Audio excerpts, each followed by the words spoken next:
We're just going to kind of look at two pictures, but there's a lot of information here, so we'll try to keep the pictures minimal, but try to make sure we get the proper concepts. We're looking on page 13, details on blood pressure of different blood vessels. And again, we see that blood pressure overall is dropping. And by blood pressure always being lower and lower in the next vessel just down the road, we promote blood flow. So where do we see the highest pressure? Well, we see it in the aorta. And we definitely see that the pressure can vary with systolic versus diastolic portions of the cardiac cycle. And overall the pressure does constantly decrease. And you still have this pulsatile pattern with the elastic arteries and to a certain extent the muscular arteries. Now there's a couple words we want to learn. First word is compliance, and compliance basically states that you're able to be stretched. And by being able to be stretched, it takes some energy away from the heartbeat itself. When the heart beats, you create a lot of pressure, and you don't necessarily want a pressure wave going throughout your body. So the elasticity of the blood vessel absorbs some of that energy. Just like, think about this, if you're in a soundproof room, doesn't the foam in the room, usually use foam to soundproof, take up some of that sound energy? And when you go beyond outside of the soundproof room, you no longer can hear anything. All the sound is muffled within the room itself. So a lot of the pressure is used up in causing those blood vessels to stretch. And the ability to stretch we call compliance. What's the enemy of compliance? Well, we call that arterial sclerosis, or hardening of the arteries.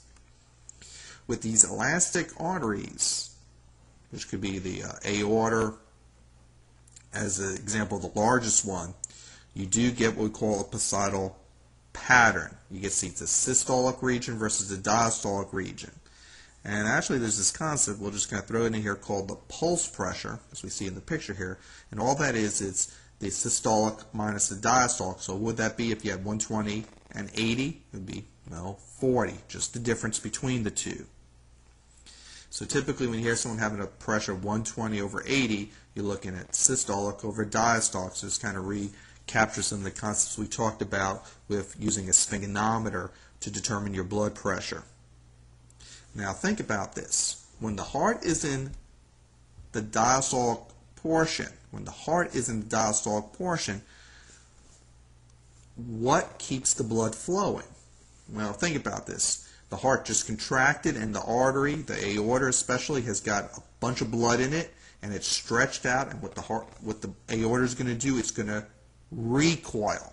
It's going to recoil, and that recoiling is going to promote blood flow to keep going. So even though the heart itself may, for just the smallest bit of time, be relaxed, the recoiling of the aorta will promote blood to keep flowing.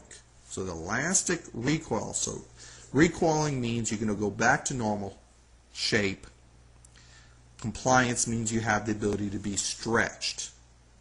So you can take taffy, and taffy is compliant. You can stretch it, but it doesn't really recoil. A rubber band is both compliant, it can be stretched, and it goes back to normal shape, it recoils. So your elastic arteries are like rubber bands. And the pressure drops and drops because you have energy that's being used up. There's friction occurring, resistance, and that always gets rid of pressure over time.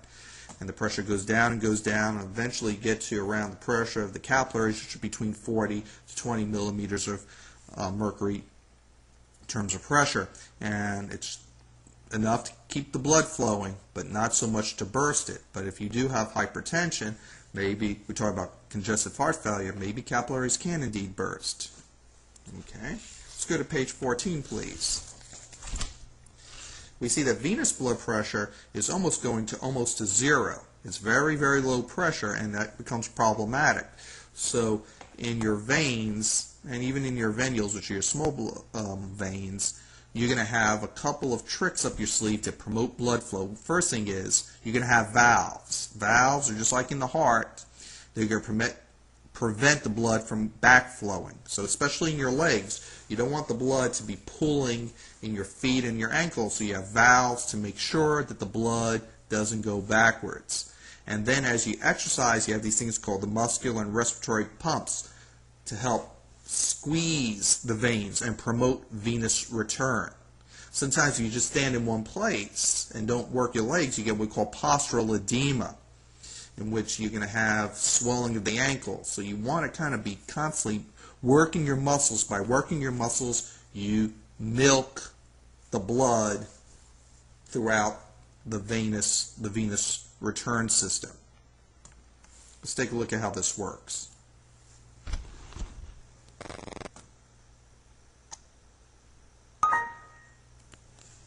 In the muscular pump, contracting skeletal muscles press against veins, forcing blood toward the one-way valves. This shows it as good as you can, showing you A, how the valves prevent backflow, and how the muscular contractions help milk the blood, especially, this is probably got your iliacs here, iliac veins, this is your inferior vena cava, and make sure the blood keeps going one way towards the heart. And we already defined pulse pressure as systolic minus diastolic if you're following us on page 14.